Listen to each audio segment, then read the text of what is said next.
Dia, boa tarde, boa noite. Vamos começar mais uma vez a nossa disciplina de fitossanidade, na forma EAD. E aí, vamos falar de um assunto bem importante, que é o histórico e o conceito da dinâmica populacional e controle de pragas. Acompanhe. Eu sei que nos começos das nossas aulas a gente falou um pouco sobre o que são pragas, mas vamos relembrar nas aulas presenciais, né?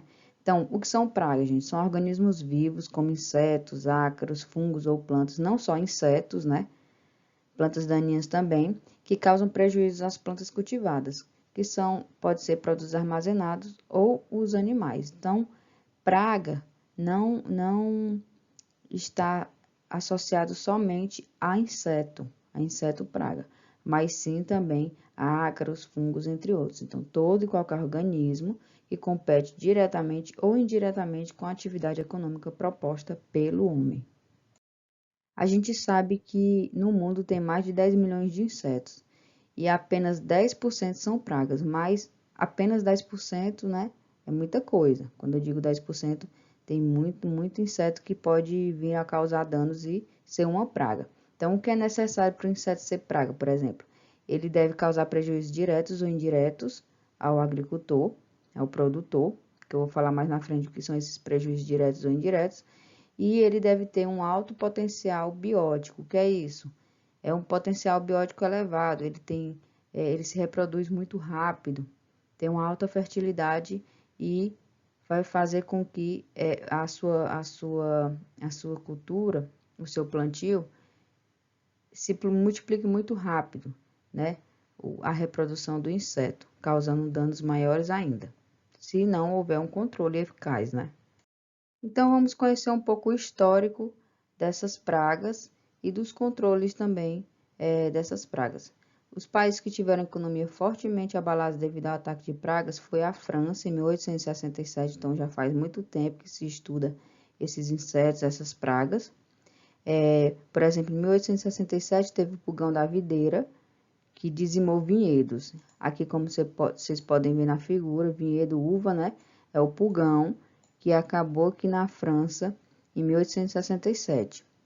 E nos Estados Unidos, por exemplo, em 1929, teve a mosca do Mediterrâneo, que atacou a cultura da laranja, a citricultura, na Flórida, que é essa mosquinha aqui, bonitinha, a mosca do Mediterrâneo, que causa também um problema muito grande no fruto, né?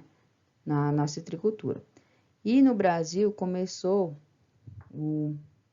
as pragas a atacarem mesmo, relatos em 1924, que teve a broca do café. Lembra lá que é uma coleóptera, que é um besouro, a broca do café. Tá aqui o que é que ele faz com o fruto do café, ó. Ele como o nome diz, né? Uma broca, né?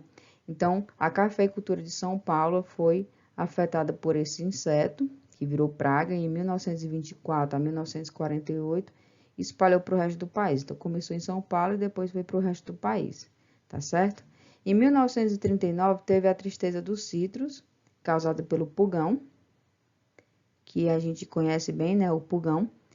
Aqui é o pulgão, como vocês podem ver aqui na uva, né?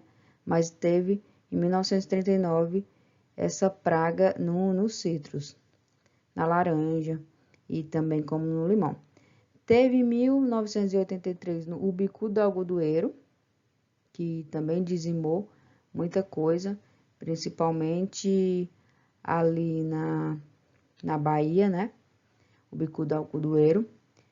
Eu mostrei para vocês também, quando a gente viu as ordens, o bicudo acaba com o algodão, uma praga muito voraz. Tem em 1996 a minadora dos citros, e aí por aí vai, gente. Que é um breve histórico sobre as principais pragas que atacaram o mundo e o Brasil. Vamos falar então um pouco sobre o histórico de como é que começou o controle de pragas. Como é que foi? Do nada, porque a gente já viu que vinham insetos causando um alto nível de dano econômico nas plantas, e aí as pessoas tinham que arrumar um jeito de controlar essas pragas, né? Aí, em 1939, começou com a descoberta das propriedades do DDT, que é um inseticida, que hoje em dia o pessoal fala que causa câncer, né? Muita polêmica em cima desse inseticida. E o DDT nos Estados Unidos quase exterminou totalmente a malária e a febre amarela, para vocês terem ideia. O Paul Miller, que é um químico suíço, ele foi agraciado com o Nobel da Fisiologia ou Medicina de 1948 por pesquisar exatamente esse inseticida de contato e descobriu, porque também o DDT ele é um desinfetante, né? Além de inseticida de contato, e descobriu que a utilidade do DDT era um inseticida bem eficaz. Nas regiões tropicais, o uso do DDT, por exemplo, ajudou a salvar milhões de vidas que teriam sido perdidas por doenças. O DDT, que é esse diclorofeniltricloroetano, ele foi sintetizado em 1939 e se imaginou que todos os males da agricultura seriam resolvidos. Mas, gente, aí vocês sabem, né? Utilizando de forma inadequada, utilizando demais, surgiu um grave problema, porque houve desequilíbrio biológico, poluição de águas, porque estava utilizando realmente de forma desordenada. Aí houve também, depois disso, o período negro do controle de pragas, porque como estava utilizando de forma inadequada, de qualquer jeito, esse DDT, para acabar com as pragas, que aconteceu mais ou menos entre 1940 até meados dos anos 60, houve um período negro, que foi chamado, né, para o controle biológico de pragas, controle em geral, até que surgiu o MIP, que é o Manejo Integrado de Pragas, que foi uma resposta da comunidade científica ao uso inadequado de defensivos químicos, que é uma forma de controlar as pragas, levando-se em conta os aspectos econômicos, que não podem ser deixados de lado, mas também os ecológicos e sociais. A gente vai ter uma aula só disso, tá? Só sobre manejo integrado de pragas. E aí, gente, nessa época, veio problemas a partir do final da década de 50, desse uso desordenado dos inseticidas, vieram desequilíbrios biológicos, efeitos prejudiciais aos homens, inimigos naturais, como a joaninha, por exemplo, e vespas, peixes e outros animais. E até o próprio homem, né? Porque estava utilizando sem proteção, de qualquer jeito. Vocês podem ver aqui na figura, ó. Então, brincando aqui, utilizando, respirando esse DDT, aí veio também aquela polêmica que causa câncer, né? Porque fica aspirando, queima também a pele. Aí também teve os resíduos nos alimentos, água e solo, que até hoje a gente tem também, fica comendo veneno, né? Tudo isso é a partir desse período negro do controle de pragas que veio a revolução também, aquela revolução verde que estava utilizando muita parte da indústria e querendo realmente só a evolução, só o progresso, sem olhar a parte ecológica. E além disso, pessoal, por conta desse uso desordenado desses inseticidas, veio a resistência dos insetos aos inseticidas, porque estava utilizando aquele mesmo inseticida por muito tempo. Então, aconteceu que nessa época vieram mais de 500 pragas resistentes, já por conta disso. E aí a ressurgência de pragas novas e aparecimento também de novas pragas por conta desse problema, desse período negro. Em 1954, a gente seguindo aqui a cronologia, esses pesquisadores Smith e Allen, eles estudaram o controle integrado de pragas, começou aí, bioquímico, o controle químico e o controle biológico, né? Quando foi em 1961, esses outros dois, Jay e Clark, eles tiveram a ideia de manejar populações de insetos. Então, a bióloga americana, por exemplo, a Rachel Carson, que é essa daqui, essa senhora aqui, em 1962, ela escreveu um livro muito famoso chamado Primavera Silenciosa. O que é que ela dizia nesse livro?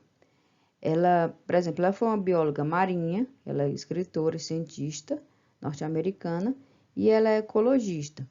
Através dessa publicação, artigos e outros livros sobre meio ambiente ajudou também a lançar a consciência ambiental moderna. Então, nesse livro, ela falava sobre a consciência ambiental, que muito havia perdido por conta do pensamento desenfreado de só produzir, né? Aí veio o alerta contundente sobre o uso incorreto de produtos químicos nessa época, tá? Em 1962.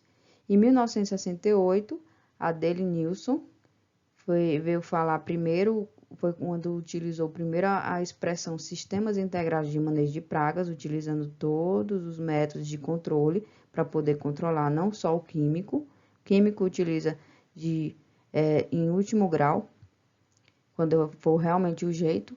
Em 1969, formalizou o termo mesmo que a gente utiliza até hoje, que é o manejo integrado de pragas, que é o MIP. Então, o que é o MIP? É um conjunto de medidas que visa manter as pragas abaixo do nível de dano econômico, levando-se em conta critérios econômicos, ecológicos e sociais. É uma resposta da comunidade científica, desse termo MIP, aos problemas gerados pelo uso inadequado desses produtos químicos na agricultura. Por isso que veio esse termo e é muito utilizado até hoje o manejo integrado de pragas. E aí eu pergunto a vocês, como é que surgiu então o controle biológico em meio a essa bagunça toda, né? Desse controle, a gente na época eles pensavam só em controle químico, e aí como é que surgiu o controle biológico? Em 1888 surgiu na Califórnia, então ele é milenar. Os chineses, eles usavam inimigos naturais, porque o que é o controle biológico? É você utilizar inimigos naturais para combater as pragas que causam um dano econômico na sua cultura. Então, esses chineses, eles usavam esses inimigos naturais para controlar pragas de citros antes de Cristo, por exemplo. O controle biológico, como conhecemos hoje, começou, na verdade, em 1888 na Califórnia, e existia lá na Califórnia, nos Estados Unidos, né, uma praga séria de citros, o chamado pulgão branco, que, na verdade, era uma cochonilha. Aí o que é que eles fizeram? Os americanos foram à Austrália, que era o provável local de origem do pulgão, pegaram essa joaninha, que é muito utilizada no controle biológico até hoje, que é uma joaninha australiana, e a introduziram na Califórnia para matar esse pulgão, tá? Essa cochonilha, né, na verdade. Então, no ano seguinte, o caso foi considerado um sucesso e no Brasil foi importado o primeiro inseto em 1921. Que foi introduzido em São Paulo, uma vespa dos Estados Unidos, que parasita a cochonilha branca do pessegueiro. Então, além da joaninha, tem também a vespa, né? Que em 1921 ela foi introduzida aqui no Brasil, que parasita essa cochonilha.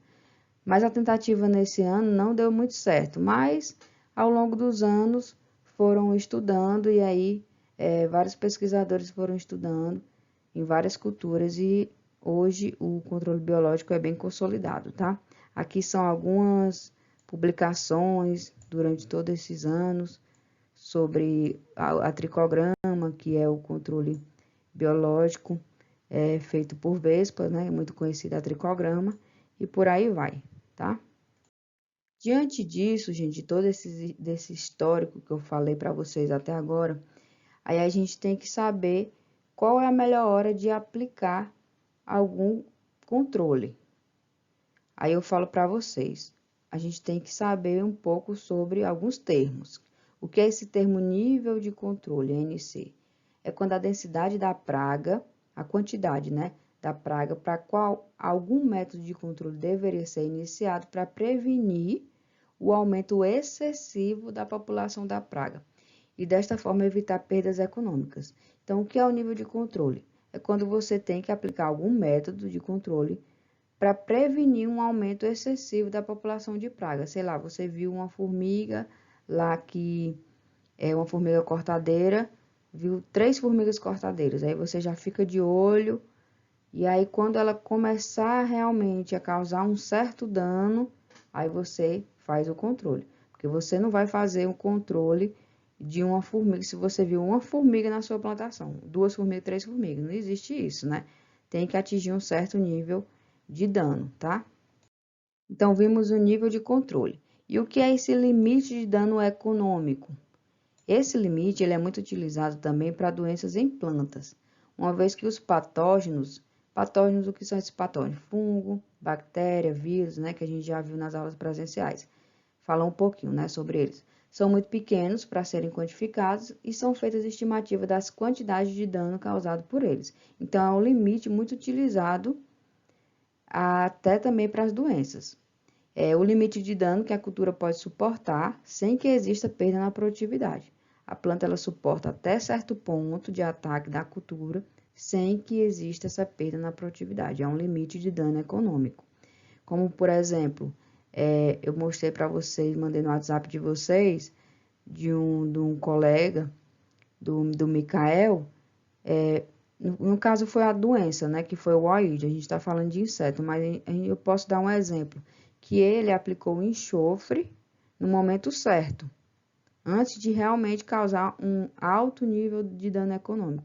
Então, ele conseguiu prevenir, ele viu que já tinha realmente começado um pouquinho de dano realmente econômico na cultura, e aí aplicou o enxofre e não perdeu totalmente a sua produtividade, conseguiu realmente salvar a cultura do caju. Finalizamos assim a nossa primeira videoaula e não esqueçam de assistir a nossa segunda videoaula. Bons estudos!